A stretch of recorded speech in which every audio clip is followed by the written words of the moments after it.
O áudio que vocês vão ouvir agora é parte do podcast Xadrez Herbal. Caso vocês queiram ouvir mais sobre esse assunto e outros temas de política internacional, é só ir em xadrezverbal.com.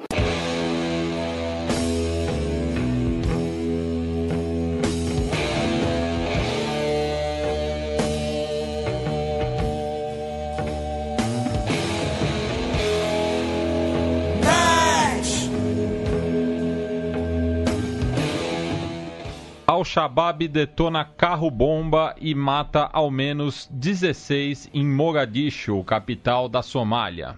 Isso, essa é a notícia do fim do ano passado, né, 22 de dezembro, dia seguinte, né, ao nosso início do nosso recesso.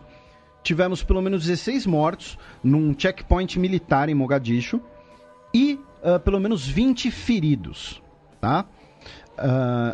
A gente já falou várias vezes do Al-Shabaab aqui, a gente já falou várias vezes da Somália aqui.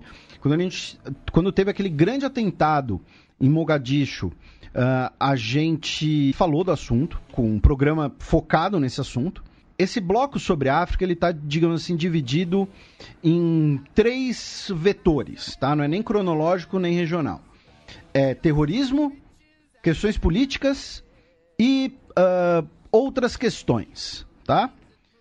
Esse início sobre terrorismo é basicamente falar do Al-Shabaab em Mogadishu e na Nigéria. Só que aí o que nós tivemos esta semana, tá? Anteontem, quarta-feira, nós tivemos um ataque terrorista no Quênia, em Nairobi, que deixou pelo menos 15 mortos, 30 feridos, e dentre esses mortos nós temos pelo menos 5 estrangeiros. O ataque foi num hotel. Lembrando que a própria Nairobi já tinha tido um ataque similar, né, há 2, 3 anos, se eu não me engano, num shopping. Teve num shopping em 2013, e em 2015 teve numa universidade isso, que deixou 150 estudantes mortos. O Quênia fica logo ali ao sul da Somália, e o Quênia é um dos principais participantes da Força Africana que age na Somália. E o ataque no Quênia foi reivindicado pelo Al-Shabaab e as autoridades quenianas foram avisadas pela inteligência britânica de que o Al-Shabaab estava tramando algo em Nairobi e teria ignorado, digamos assim, não teria feito o necessário. Por que a gente está falando disso? Porque costuma-se dar um foco muito grande, por diversos motivos, né, ali para o Oriente Médio, né, Síria, Iraque especialmente, Israel, Palestina, a guerra no Iêmen, um pouco menos. Mas os nossos ouvintes sabem que hoje os 2 locais com focos de terrorismo mais fortes são Afeganistão e o Chifre da África. E olha só, eu começo a, digamos assim, botar as manguinhas de fora e eu ouso dizer que hoje, desses grandes grupos internacionais, o Al-Shabaab, que é filiado à Al-Qaeda, mas o Al-Shabaab especificamente, é talvez hoje o grupo terrorista com maior poder no mundo. Porque o Al-Shabaab controla pedaços de território somali, o Al-Shabaab controla operações de tráfico de drogas, o Al-Shabaab faz parte de operações de extorsão de comércio marítimo ali no Chifre da África, que é uma passagem importantíssima de navios por conta do Canal de Suez. O Al-Shabaab tem operações em países vizinhos como Quênia, como Tanzânia, como ali o sul da Etiópia, a Etiópia e Somália, que tem um conflito ali separatista, o conflito Oroma. Então, o Al-Shabaab, ele é talvez dos menos falados no mundo, dos menos discutidos, e talvez por isso ele tenha tido tanto espaço para crescer tanto assim, né? Nós temos uma força africana multinacional, tá, de 20 mil militares na Somália. Os Estados Unidos fazem diversos ataques aéreos contra alvos do Al-Shabaab na Somália. Tem operações militares, sim, contra o Al-Shabaab. Só que nada num espectro, num tamanho suficiente para a força que ele tem ganhado.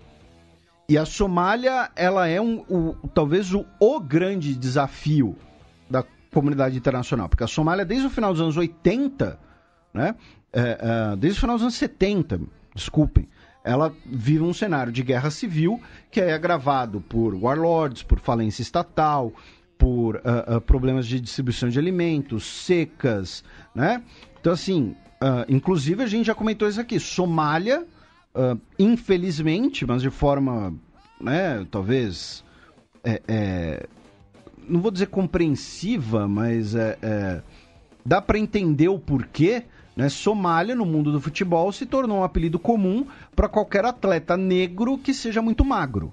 Né? Teve pelo menos, alto. E teve pelo menos uns 3, eu acho. O volante, o centroavante, né? E teve um outro também. O centroavante passou por Grêmio, São Caetano. Botafogo, teve o volante que jogou no Santo André. No Botafogo também. Então, assim, a Somália é talvez o maior desafio da comunidade internacional. E ela não recebe devida atenção, até porque quando a comunidade internacional olhou para a Somália no início dos anos 90, deu uma merda gigantesca. Né? Parte dessa merda vocês podem ver naquele documentário Falcão Negro em Perigo. E eu citei no começo capital Mogadishu, né? Porque é a capital reconhecida pela comunidade internacional, mas o país ele está retalhado. Sim. Por clãs locais. E tem a questão também dos piratas somalianos que atuam ali justamente no Golfo Pérsico, no Mar Negro. E a gente já comentou até dos separatistas na Somália, porque um pedaço da Somália era britânico e outro era italiano. E aí juntaram os dois na independência. Então, aí depois surgiu a Eritreia. Sim, o Djibouti, que fica ali no meio. Que é um enclave. Então, assim, é uma confusão. E isso possibilita o crescimento do Al-Shabaab, que realizou esses 2 grandes ataques aí no último mês. Indo para a Nigéria, nós tivemos digamos assim, um retorno, né, do Boko Haram, que lembrando que um tempo atrás o exército da Nigéria havia anunciado que derrotou o Boko Haram, porém o Boko Haram destruiu a cidade de Rann, R-A-N-N, e também tomou a cidade de Baga, ambas perto da fronteira com o Chad, ali na região nordeste da Nigéria. Né, lembrando que a Nigéria tem uma clivagem territorial muito clara, né, entre seu interior e seu litoral. Se vocês quiserem entender melhor isso, Fronteiras Invisíveis sobre a Nigéria, um dos programas mais legais que a gente já fez aqui, talvez mais informativos. Passando agora da questão de terrorismo, vamos para a parte política, né, em que no final do ano passado já tivemos o início de protestos no Sudão contra o ditador Omar al-Bashir, que manda no Sudão há 30 anos, basicamente. Olha só, o estopim dos protestos foi o aumento do preço dos combustíveis, que foi o estopim dos protestos na França, que foi o estopim da greve de caminhoneiros do Brasil e que é o estopim dos protestos no Zimbábue que a gente ainda vai passar. Né? Porque como os nossos ouvintes reconhecem sempre, nós sempre falamos aqui da África, do continente mãe, até porque são coisas importantes que afetam muita gente.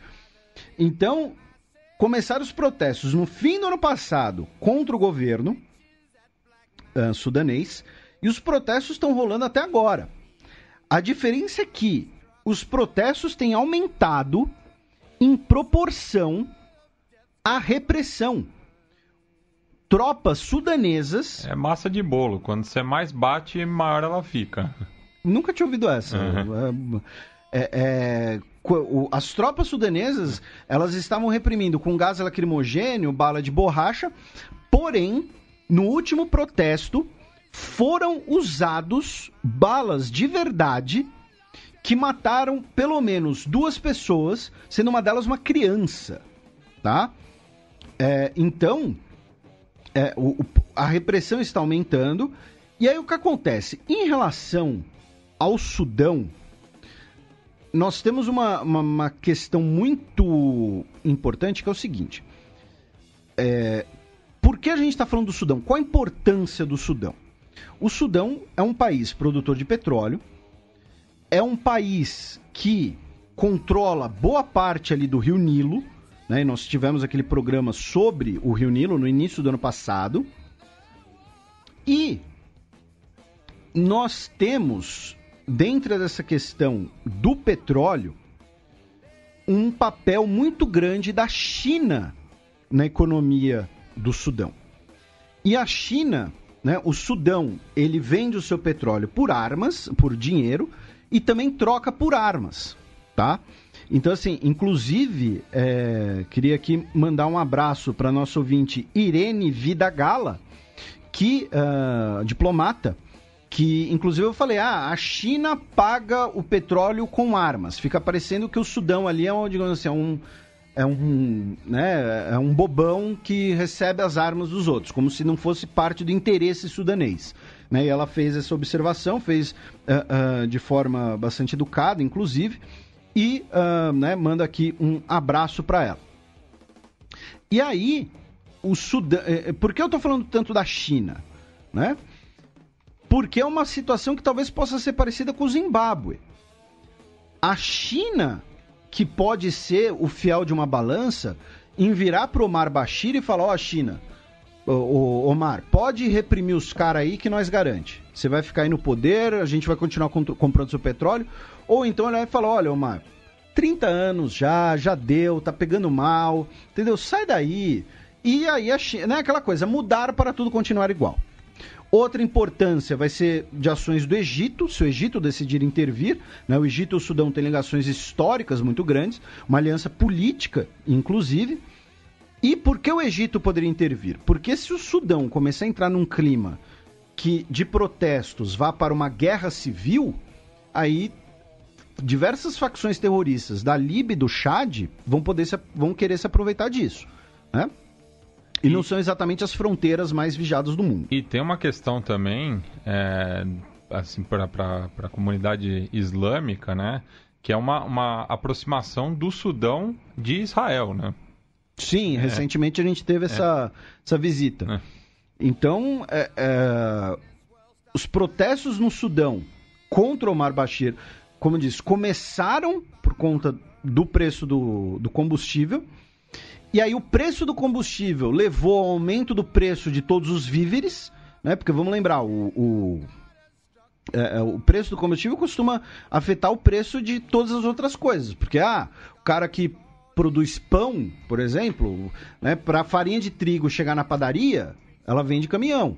Para o pão ser distribuído, às vezes vai de caminhão também, para as pessoas irem comprar, enfim. Então, nós já tivemos diversas mortes. Essa escalada, né, de protestos pode chamar a atenção internacional para questões com apoio ou não de outros países. E, finalmente, vamos lembrar, o Omar al-Bashir, que não é o Bashar al-Assad, ele é procurado pelo Tribunal Penal Internacional. Inclusive, quando ele esteve recentemente na Turquia, para nova posse do Erdogan, muita gente questionou, por que a Turquia não entregou ele pro TPI? Né? Ele é procurado por TPI por genocídio, por conta do genocídio de Darfur, né, que levou à independência do Sudão do Sul.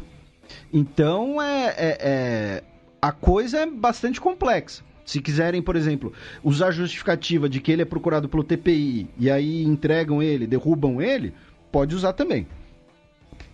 Continuando, né, em relação a protestos na África, no Zimbábue, como a gente mencionou, a alta do preço de combustíveis levou a uma série de protestos, porque subiu o preço de tudo, né? Como a gente já mencionou, que é um efeito que acaba acontecendo. O Emerson Mnangagwa, né, estava na Rússia quando começaram os protestos. Ele disse que a violência não vai reconstruir a nação, né, que é afetada por uma crise. Só que ele usou o método Mugabe de lidar com protesto. Mandou o exército sentar porrada nos caras. Pelo menos 12 pessoas foram mortas. Mais de uma centena foi presa pelo exército e bloqueou redes sociais e Zap no país. Tá?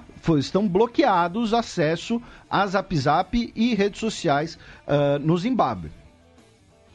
A representação do escritório regional da ONU pediu para o governo parar com o uso de força excessiva, que teria incluído o uso de munição real, né, justamente. Diversas pessoas estariam em hospitais por conta do uso de munição real. Então, assim, novamente, o Zimbábue, né, mudar tudo para não mudar nada. Você continua ali os seus... com seus interesses econômicos, no caso o chinês. A economia basicamente não muda muita coisa. E aí tem muita gente dizendo que não consegue sequer pagar o ônibus para conseguir ir ao trabalho, né? Inclusive, tem uma cidade aqui na região, uma cidade que vai fazer aniversário, inclusive, que o preço do busão subiu mais que a inflação. Pois é. Você viu? Que bizarro. Mas, enfim... E não tem auditoria, né, no contrato da prefeitura com as companhias de ônibus. Se existe uma coisa que merece o termo caixa preta, são esses contratos. Mas, enfim, né, a gente está aqui falando, né, amenidades. Então, a situação no Zimbábue tem escalado, porque, só para deixar claro, essas notícias são de hoje e ontem, tá, gente? A gente não especificou muito o que está acontecendo no Zimbábue, porque são coisas que estão acontecendo agora, tá? Protestos contra o governo, repressão, gente morta, gente presa, espancada, gente ferida, suspensão de redes sociais e o governo dizendo que tem que reconstruir o país, que é crise econômica e tudo mais. Né? Lembrando que assim, é muito complicado você falar para um cidadão do Zimbábue que está rolando uma crise econômica, assim, pedir paciência para ele por isso, porque o Zimbábue está numa situação complicada da economia há anos. Né? Lembrando, o dólar do Zimbábue era aquela moeda que tinha mais zero do que espaço no papel. Foi um dos primeiros programas nossos. Sim. A gente destacou isso. Então, é complicado você pedir paciência para essas pessoas. Porque é aquela coisa, o Mugabe saiu, veio aí um novo governo. Então você enche de otimismo, enche de esperança. Quando não tem a mudança, você fica frustrado. E que não é tanta mudança assim também, né? Que não foi mudança, exatamente. E foi uma pedra que a gente cantou, não era mudança porra nenhuma. Era a China falando, Mugabe, já deu pra você. Entendeu? Bota aí o vice. Então, aí vamos para o Gabão, né? Esse país que fica na costa atlântica da África, né?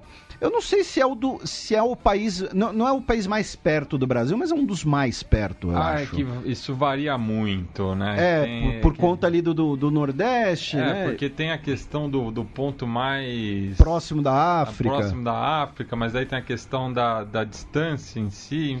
Enfim, é um país da costa atlântica, né, da África. Mas se voltasse Gondwana, por exemplo, o Gabão faria fronteira com o Brasil. Se voltasse Gondwana, foi ótimo. A língua oficial do Gabão é francês, né, o Gabão foi de colonização francesa. O Gabão é uma das economias que mais cresce na África, inclusive. Porém, ao mesmo tempo... Inclusive, nos primeiros anos do governo Lula, né, teve uma aproximação muito grande com o Gabão, à época, com a Petrobras adiante. Sim, o Gabão é um país que explora bastante petróleo, é um país que passou por algumas reformas ali democratizantes. Mas por que a gente fala, né, do Gabão com essa proximidade? Porque, embora ele tenha sido de colonização africana, durante muito tempo o Gabão tinha ali feitorias portuguesas. Tanto que o nome Gabão é de origem portuguesa. Né? Gabão é como se fosse um... Não é um casaco, né? Vem de gibão. Né? É como se fosse uma túnica. Eu não sei direito o melhor termo, se é túnica, casaco, né? Mas vem de gibão. E nós tivemos uma tentativa de golpe de Estado no Gabão, agora no início do ano. Alguns oficiais disseram que derrubaram o presidente Ali Bongo. O Ali Bongo chegou ao poder depois das eleições de 2016, que a gente mencionou que foi uma eleição ali meio, né, suspeita ali de ser uma coisa meio mandrake. E o Gabão, né, tem uma divisão, uma clivagem territorial também muito clara, né? O Ali Bongo, ele ganhou no interior, enquanto o seu oposicionista ganhou na parte litoral, que seria mais importante, digamos assim, por conta do petróleo. O que acontece? O presidente, ele não foi derrubado. Ele estava no Marrocos para um tratamento médico. Aí uma facção do exército tomou o palácio e uma rádio e disseram que estavam estabelecendo um Conselho de Restauração Nacional para restaurar a democracia no Gabão. E, aliás, isso é um método muito comum nessas tentativas de golpe na África, que é invadir um canal de comunicação. Sim. Eu lembro Burkina Faso recentemente. Para todo mundo ficar sabendo, né?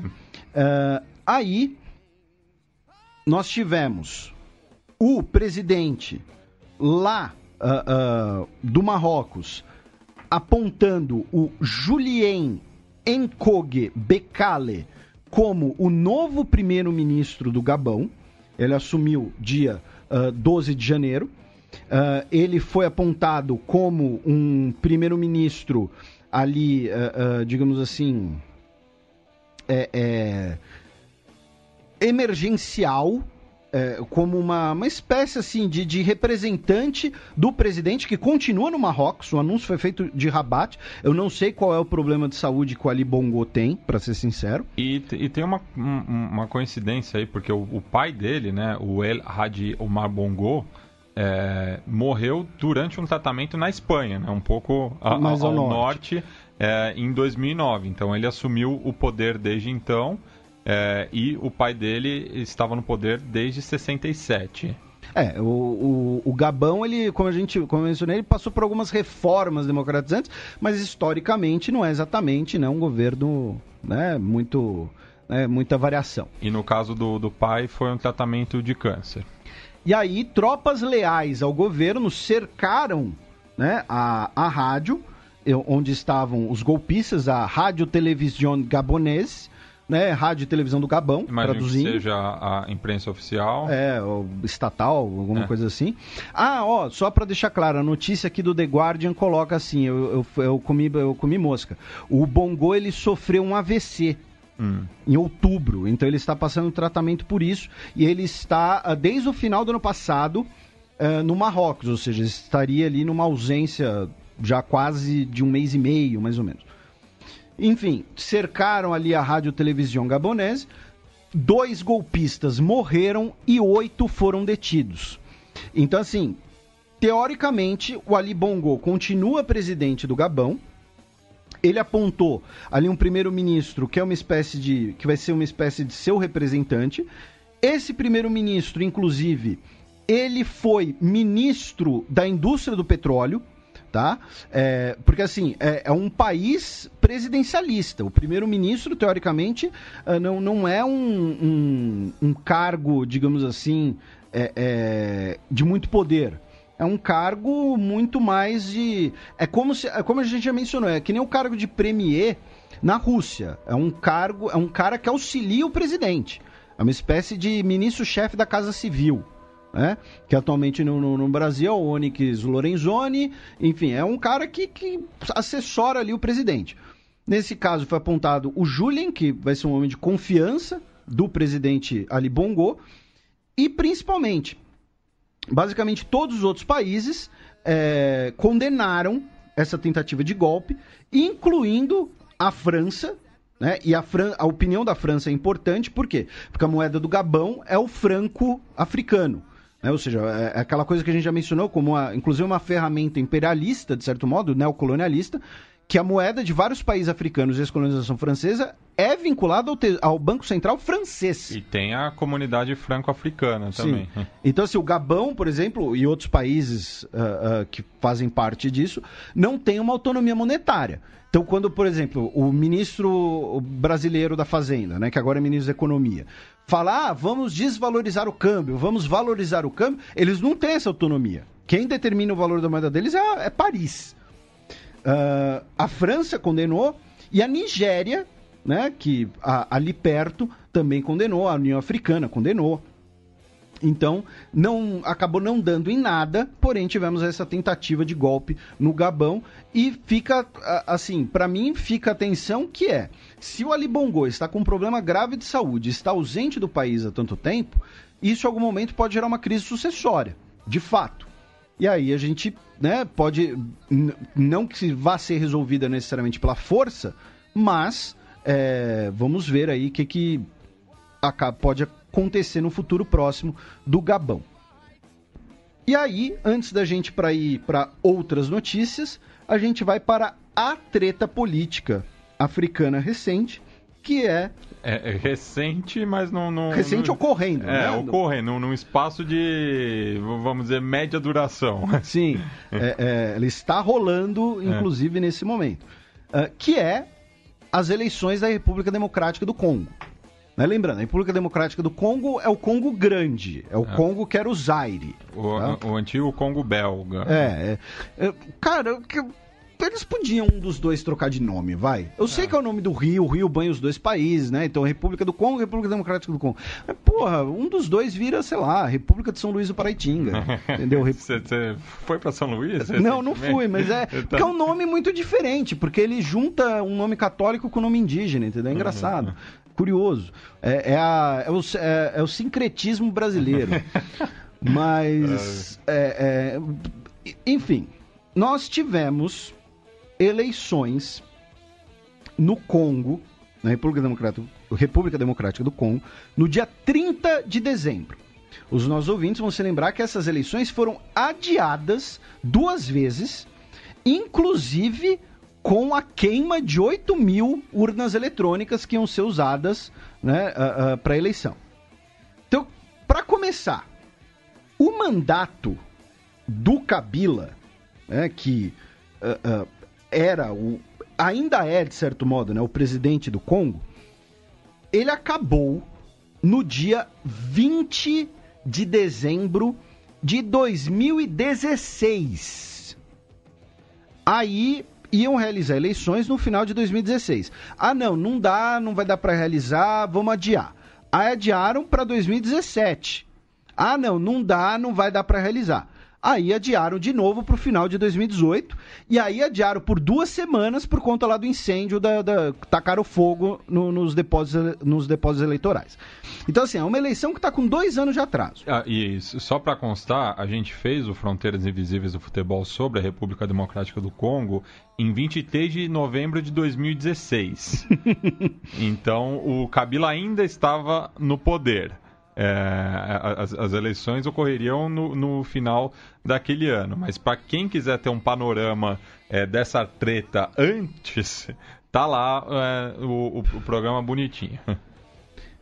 E aí, o Kabila, ainda por cima, ele não pode concorrer a um 3º mandato consecutivo. Tá? Ele era presidente há 2 mandatos. Ele, que a gente já mencionou, ele é filho daquele Kabila dos anos 90 que derrubou Mobutu. E aí, ele e o seu partido apoiavam a candidatura do Emmanuel Ramazani Shadary, que foi ministro do interior no governo dele. Em oposição ao Shadary, que seria, né, o candidato da situação, nós tínhamos outras 7 candidaturas, inclusive a do Jean-Pierre Bemba, ex-vice-presidente, que foi indiciado por crimes contra a humanidade e crimes de guerra, inclusive por ter usado crianças soldados. Ele foi condenado no Tribunal Penal Internacional em 2016 para 18 anos de cana. Essa condenação voltou atrás com uma apelação em junho de 2018. Porém, embora libertado e tenha retornado à República Democrática do Congo, onde ele era considerado o principal nome da oposição, a Corte Eleitoral do Congo proibiu ele de ser candidato, já que ele também havia sido condenado por corrupção, e a lei eleitoral do Congo proíbe que pessoas que foram condenadas por crimes de corrupção sejam candidatas. Então, 2 anos de adiada, um dos principais candidatos, condenado no TPI por usar criança soldado e estupro como arma de guerra, foi proibido de concorrer por ter sido condenado à corrupção. Aí nós tivemos uma coalizão de oposição que rompeu, tá, entre os dois. E aí nós tivemos uma formação de uma outra coalizão em que nós teremos um revezamento. O candidato Félix Tshisekedi é candidato, tá? E ele foi apoiado pelo Vital Kamerhe, que era outro candidato. E eles combinaram o seguinte: você concorre agora e eu vou concorrer em 2023. Certeza que vai dar certo. Tô dizendo aqui 2019 que vai dar errado em 2023, mas tudo bem. E aí o que aconteceu? Hoje era para ser a posse do novo presidente da República Democrática do Congo. Hoje, 18 de janeiro. O Félix. Calma. Calma. Os resultados preliminares seriam publicados no dia 6 de janeiro. E os resultados finais no dia 15. Porém, no dia 5, disseram que os resultados preliminares seriam adiados porque menos da metade dos votos já tinham sido contados. Aí, como você disse, em primeiro ficou o Félix, com 38,6% dos votos, o que dá mais ou menos 7 milhões de votos. Em segundo lugar, ficou o Martin Fayulu, que é o candidato que era apoiado pelo Jean-Pierre Bemba. O Martin Fayulu é um ex-executivo da ExxonMobil, tá? Ramo do petróleo. E ele disse que os resultados estavam sendo forjados e que ele ia recorrer à Suprema Corte da República Democrática do Congo. Aí a Igreja Católica, não é o nome de, né? É a Igreja Católica, disse que os resultados eram sim suspeitos e a Igreja Católica foi responsável pela monitoria da eleição. Eles coordenaram 40 mil monitores, tá? 40 mil supervisores, enfim, como monitores da eleição. O detalhe é que a maioria da população da República Democrática do Congo é de cristãos. E dentro desse grupo nós temos uma maioria cristã, uma maioria católica, mas os católicos são apenas 1/3 da população do Congo. Tá? O restante da população do Congo, basicamente quase 2/3, é de outras denominações cristãs. Aí, a Igreja Católica disse que os resultados estavam mesmo esquisitos, e aí no dia 12 de janeiro saíram os resultados para a eleição para o parlamento, onde o maior partido é o partido do Kabila. Então nós temos aqui uma coisa muito louca, tá? Que é o cara que venceu a eleição para presidente, supostamente, o Félix, dos 500 assentos do parlamento, a coalizão dele vai ser a menor, com 46. Então tá todo mundo falando, peraí. Como assim? Como assim? Votaram no Félix, mas não votaram nos deputados do partido dele. Aí a coalizão do Kabila, que ficou em terceiro, né? O Emmanuel Ramazani ficou em terceiro com 23% dos votos, ficou com 350 cadeiras do parlamento, de 500. E o segundo lugar ficou também em segundo lugar para o parlamento, com 94 assentos, que foi o Martin Fayulu, candidato do Bemba. Então, assim, para começar, uma coisa que evitaria essa zona toda, com todo respeito aqui aos nossos ouvintes congoleses, se me permita um pitaco no seu processo eleitoral, um segundo turno já ia ajudar. Porque, olha só, ficou um com 38%, um com 34%, outro com 23%. Então é um cenário que, ó, do Martin Fayulu pro Félix, a diferença daqui, fazendo uma conta meio de padeiro... É menos de 1 milhão de votos. 600, 700 mil votos. Então, assim, é muito difícil um cara falar, não, concedo aqui a derrota de boa. Né? Porque ele vai falar, não, 700 mil votos são possíveis de terem sido fraudados, forjaram aí os votos, não vou conceder a derrota porcaria nenhuma. Então, um segundo turno já ajudava, tá? Segundo, né, essa questão do talvez o cara que fosse o principal candidato, né, à vitória, foi barrado de ser candidato. Assim, a gente não tá falando que o Bemba é um cara legal, tá? Mas o fato é, ele era um dos principais candidatos. E aí, o Martin Fayulu disse o seguinte, que em 2006, o Kabila roubou a eleição do Jean-Pierre Bemba. Que em 2011, o Kabila roubou a eleição do Etienne Tshisekedi, que é o pai do Félix, se não me engano. E que foi, inclusive, ministro durante o período do Mobutu. Tá? E agora, em 2018, estão roubando a eleição de Martin Fayulu. Sim, ele falou dele na terceira pessoa. Tá? Então, assim, no Congo, primeiro tem essa questão do segundo turno. Segundo, as acusações de fraudes, né, de fraudes eleitorais, de que a eleição teria sido ali um grande acordo congolês com o Tshisekedi com o Kabila. Ele disse que o Fayulu, disse que fontes da Igreja Católica disseram que ele foi o vencedor, tá? Mas ele não disse quais teriam sido essas fontes. E ele disse que ele recebeu, na verdade, 62% dos votos. Aí é o que você mencionou. Como assim, então, isso é tão discrepante dos resultados do parlamento? Eu também não duvidaria que os resultados para o parlamento tenham ali algum caroço nesse angu. Porque, de fato, você tem uma coligação com 350 assentos e as outras duas com 150, é muito esquisito. Então, a situação no Congo está longe de ser resolvida.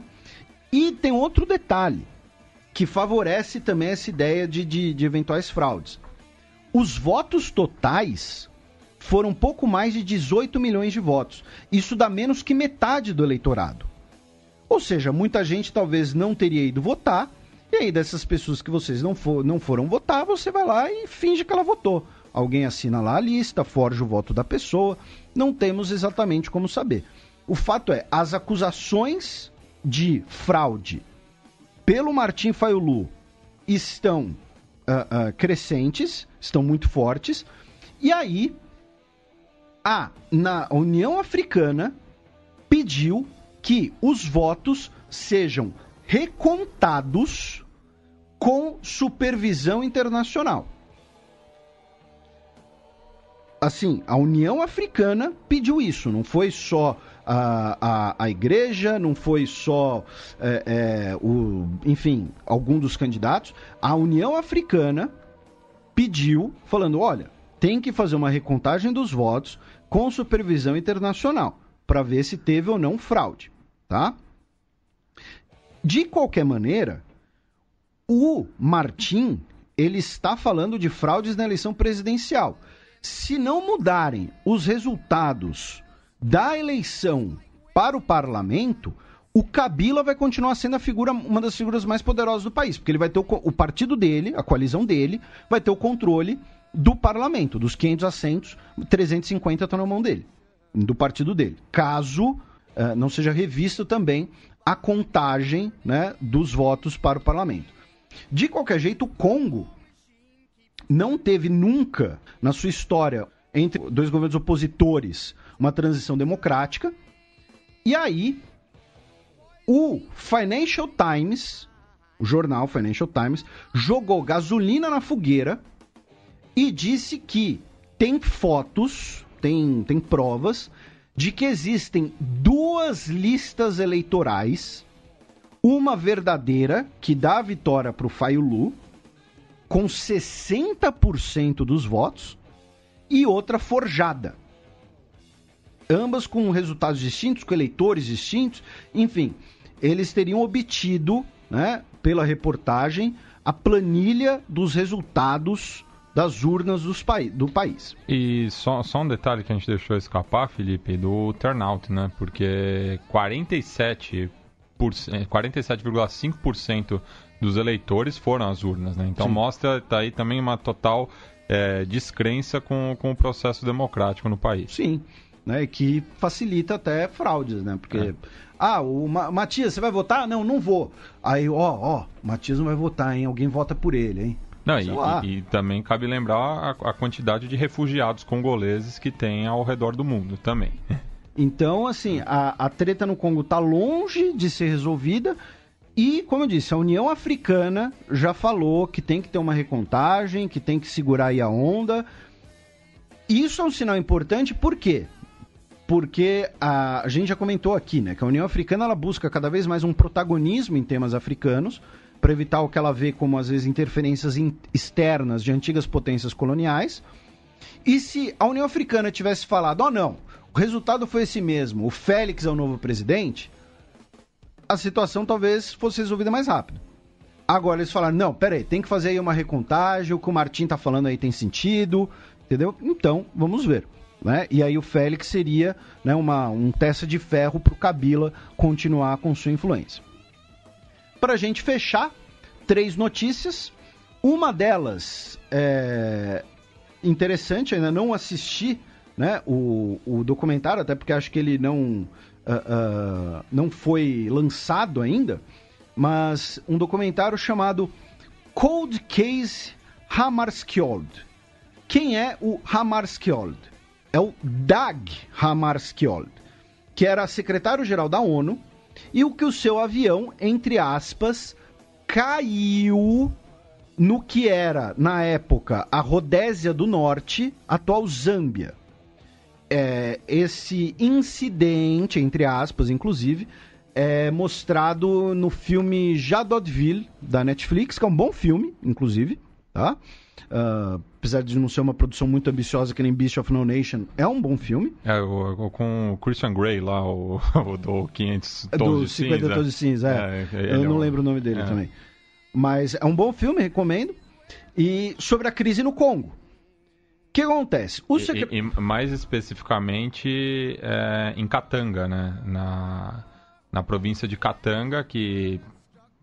Até hoje tem...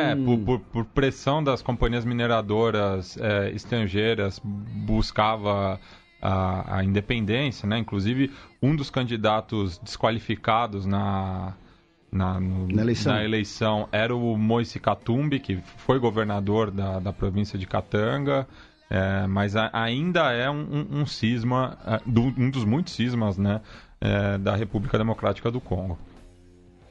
E aí, o secretário-geral da ONU, ele estava justamente indo para o Congo para negociar uma paz, um cessar-fogo, em relação à província de Katanga, que você acabou de explicar.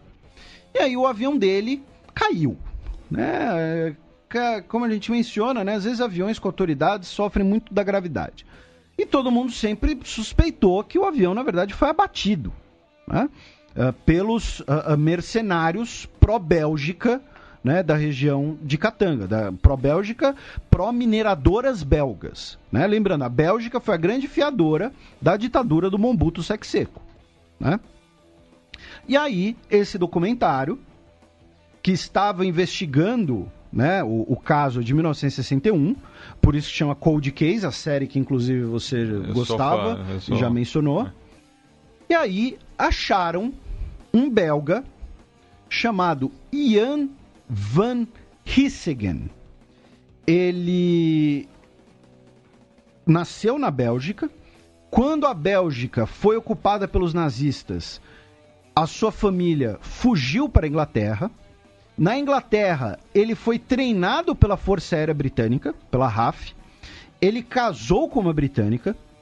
Ele realizou missões de combate pela RAF na Segunda Guerra Mundial.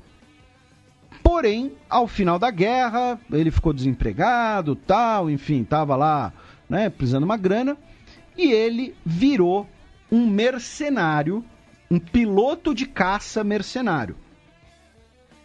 E ele estava a serviço das empresas mineradoras belgas em 61. E ele, esse Jan van Hissegen, pegou e falou: olha, nem sempre a gente faz as coisas que a gente quer fazer, nem sempre a gente faz as coisas que a gente gostaria de fazer. E agora, com esse documentário, acharam os registros, né, os logbooks, que mostram que ele estava pilotando um caça que estava voando na região, um caça dos mercenários, Inclusive, o próprio Jadot mostra, né, a presença dos mercenários, né, nesse conflito. E com aviões, inclusive. Com aviões, e só dando o plot, né, mostra ali tropas da ONU, né, irlandeses que acabam lutando ali... cercados por mercenários da mineração. Lados, E, se não me engano, o avião que aparece no filme, e é um avião que aparece aqui na foto da reportagem da The Guardian, é um Folga Magister, né, que é produção francesa. Enfim, os logs mostrariam que ele estava voando na região e que ele pousou com menos munição do que ele decolou. Então, o cara morreu em 2007... Ele não falava muitas coisas sobre o assunto, tirando essa entrevista em que ele falou que nem sempre fazia coisas que queria fazer. A sua família nega que ele tenha tido qualquer envolvimento. A viúva disse que ele, na época, ele estava assim na Rodésia, mas ele não pilotava. Ele estava responsável pela compra de aviões para os mercenários e para a instrução de voo. Mas, enfim, o fato é, muito provavelmente o avião do secretário-geral da ONU foi abatido, tá, por um avião pilotado por mercenários apoiados por mineradoras e pelo governo belga, tá? É esse nível de absurdo.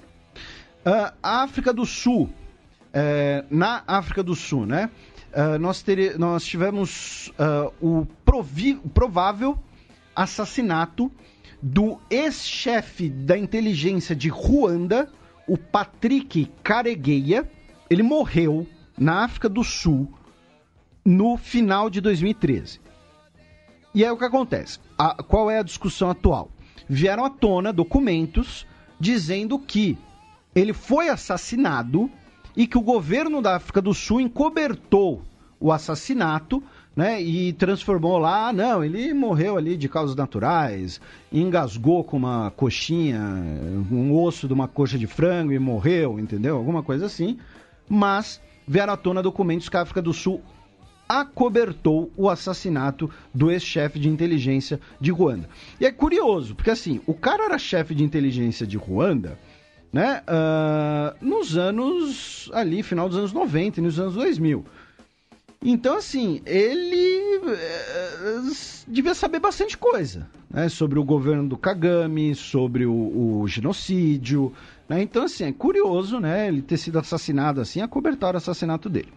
E, finalmente, na Costa do Marfim, uma notícia que a nossa querida Ana Luísa de Moraes Campos mandou, porém, para hoje ela já mudou, essa notícia. Tá? A notícia original era de que o Tribunal Penal Internacional condenou, né, o ex-presidente da Costa do Marfim, o Laurent Gbagbo, por crimes contra a humanidade. Porém, os seus advogados entraram lá com recursos, enfim, acharam buracos ali na condenação. E aí, ontem, dia 17, ele foi libertado via recurso, ia retornar triunfalmente para a Costa do Marfim, e aí ontem também a promotoria entrou com um novo recurso e ele ficou detido. Tá? Então, nós teremos agora, provavelmente, né, julgamento de recursos. Então, ele foi condenado, estava preso, ia ser libertado e mantiveram ele na prisão de novo até o julgamento do recurso. Tá? Basicamente isso. Então, sobre o continente africano, acho que ficamos por aqui.